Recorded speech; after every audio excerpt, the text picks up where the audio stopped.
I want to tell you about an inspiring story. I want to tell you about my very first client. This was a lady from a broken and violent home who found herself with nowhere to live at the age of 16 years old.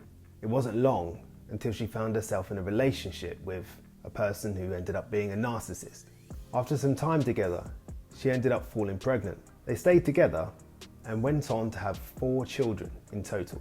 Over the years, she experienced countless violent beatings from him and had to witness his repeated assaults and torture towards her babies. She took on several jobs and racked up large sums of personal debt, all to provide for her children. She had all the consistent pressures that are always there with women and mothers. First childbirth, then the overwhelming pressure of learning the hardest job in the world with no guidance. A constant feeling of failure, but knowing that she was trying her absolute hardest. Worrying obsessively about her children as they moved through every stage of their lives, but in this case, under the fear of violence at home. Motherhood, crippling debts, and relentless physical and mental abuse. The whole time, I had the honour of supporting her, encouraging her, and loving her.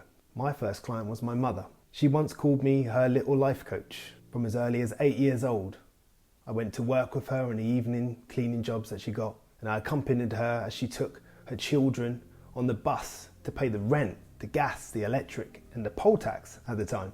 I gave her cuddles when it all got too much and she struggled to find the money for the weekly food shop. But most of all, I watched and I learned what it meant to be strong, what it meant to be resilient, and to never ever give up. You made it through all of this. I know my experience, but I can't imagine how it must have been for you.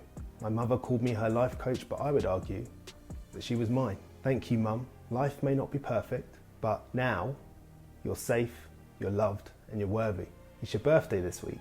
I won't give away your age, but it's a big one. Happy birthday, Mum. I love you, and I'm sorry if this makes you cry.